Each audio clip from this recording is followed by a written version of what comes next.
Olá! O Cadastro Ambiental Rural foi criado pelo Código Florestal em 2012. Uma medida provisória editada em junho determinou que não há mais prazo para a adesão. Quem vai explicar para a gente o impacto e a importância dessa medida provisória é o relator da matéria, o senador Irajá, do PSD do Tocantins. Seja bem-vindo, senador. Obrigado. Senador, inicialmente eu queria que o senhor explicasse o que é o Cadastro Ambiental Rural, criado pelo Código Florestal, e quando ele começou a funcionar para valer, e qual que é a importância dele para os proprietários rurais e para o meio ambiente no país. Bom, antes de 2014, da criação do Cadastro Ambiental Rural... Ele foi implantado em 2014, né? Isso, criado ele por foi lei em 2012 implantado em 2014. Há 5 anos ele já vem sendo aperfeiçoado. Mas antes disso, as propriedades rurais de todo o Brasil, o mapeamento delas era feito através de pesquisas do IBGE. Né? As pessoas iam em campo e lá levantavam quanto que cada propriedade tinha de reserva legal, protegida, o que tinha de APP, o que estava produzindo de pecuária, de agricultura e de outras culturas. Então, eram levantamentos feitos por amostragem, isso há 5 anos atrás. Depois do CAR, aí esse diagnóstico passou a ser feito de forma mais transparente e com as informações precisas, através de imagem de satélite. Quase que todas as propriedades já fizeram o cadastro ambiental rural e os órgãos de controle do meio ambiente, que são o IBAMA, que são os órgãos licenciadores dos estados, têm agora um importante instrumento de fiscalização e controle do que faz cada propriedade rural em todo o Brasil. Por isso a sua relevância. O governo Temer editou uma medida provisória no ano passado para estender o prazo, mais um ano, né? Que não foi votada, perdeu a validade. A MP que o senhor está relatando foi editada pelo governo Bolsonaro e mantém a obrigatoriedade de inscrição do Cadastro Ambiental Rural CAR para todas as propriedades, mas tirou do texto da lei o prazo. Exato. Né?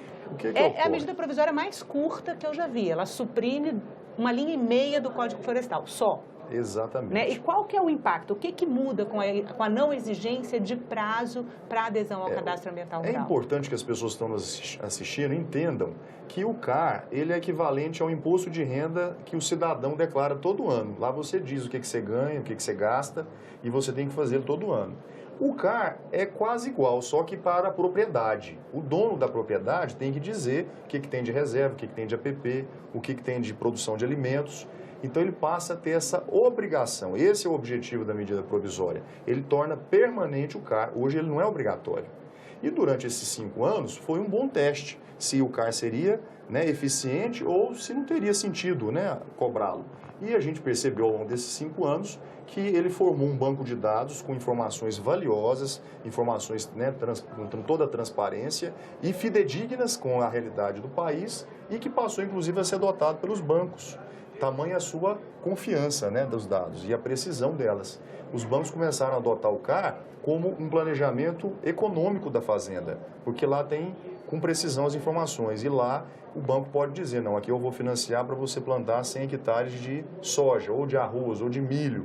Então, para você ter uma dimensão do quão foi importante a implementação do CAR. Ele não só passou a ser um instrumento de controle ambiental, mas também passou a ser uma plataforma de uso das instituições financeiras.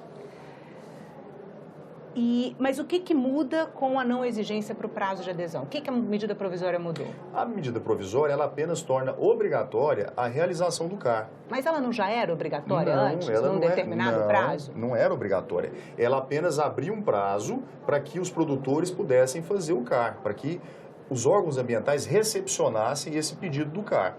O CAR é um instrumento que ele é usado não só para bancos, que foi um exemplo que eu te disse, mas também para os programas de regularização ambiental, que são aqueles produtores que têm um passivo ambiental, que estão faltando a sua reserva ou sua APP e precisam adequar esses programas.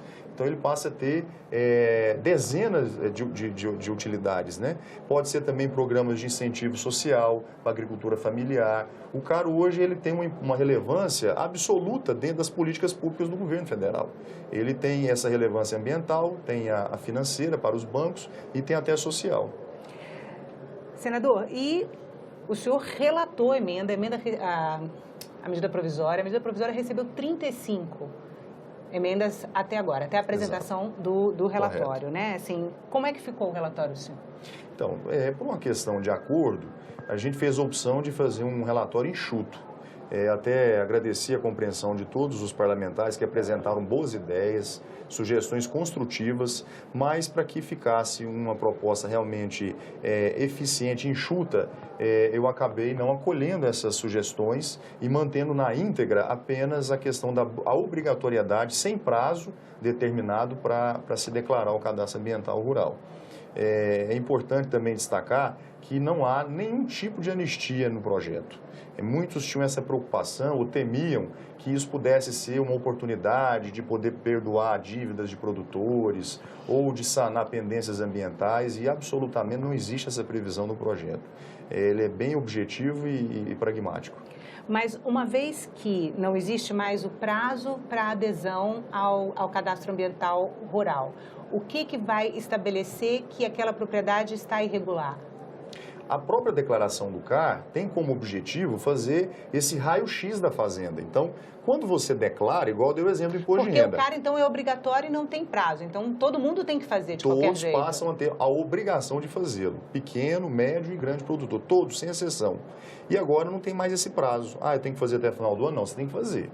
E todo ano você tem que atualizar esses dados. Porque a realidade dentro de uma propriedade é igual do cidadão comum. Tem ano que você recebe um salário maior, tem ano que você recebe um salário menor, você não tem que declarar isso para o leão, né, para o imposto de renda.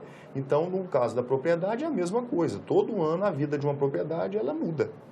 E o que precisa para fazer o CAR? Como que faz? É como a declaração do imposto de renda? O proprietário senta no computador ou ele precisa de outros instrumentos, de outros profissionais? Ele pode ser feito de forma individual, ou seja, o próprio produtor pode informá-lo ao órgão ambiental através de sistema informatizado, como é o imposto de renda. Hoje, basta um computador, você vai lá e o próprio cidadão hoje faz a declaração do que ele ganha, do que ele gasta. No cadastro ambiental rural, nós estamos evoluindo para esse sentido, né, do próprio produtor fazê-lo independente, sem precisar de um engenheiro ambiental, sem precisar de um técnico para auxiliá-lo. Nós ainda vamos chegar nesse nível. Na exposição de motivos da medida provisória, o governo diz que existem mais de 5 milhões de propriedades, como o senhor falou, que era um processo muito bem sucedido, né, registradas no Sistema Nacional de Cadastro Ambiental Rural. Essas propriedades, essas 5 milhões de propriedades, estão em dia com as exigências ambientais previstas em lei? Não, nem todas. É por essa razão que foi implementado o cadastro ambiental rural. Que antigamente você fazia pesquisa de prancheta pelo IBGE. Hoje não. Hoje você tem o georreferenciamento, você tem as imagens de satélite e esses dados eles estão convergentes nessa plataforma que chama Cadastro Ambiental Rural. Então hoje qualquer órgão de controle, seja o IBAMA, seja o Naturatins lá no meu estado, né, que é o órgão licenciador, ele pode enxergar com clareza o que cada produtor deve. Se a reserva dele está preservada ou não, se está faltando, se ele tem que compensar, ou se ele tem que regenerar, ou comprar cotas ambientais para fazer essa compensação. Então, hoje você tem isso de forma mais transparente. Eu acho que o grande ganho do cadastro ambiental rural é esse. Ele dá total e absoluta transparência ao que tem dentro de cada propriedade do país. Senadora, a exposição de motivos da medida provisória também diz que o ajuste é necessário para que a lei não gere situações de exclusão e impeça a regularização de produtores rurais. É isso que pode acontecer com a exigência de um prazo específico para adesão?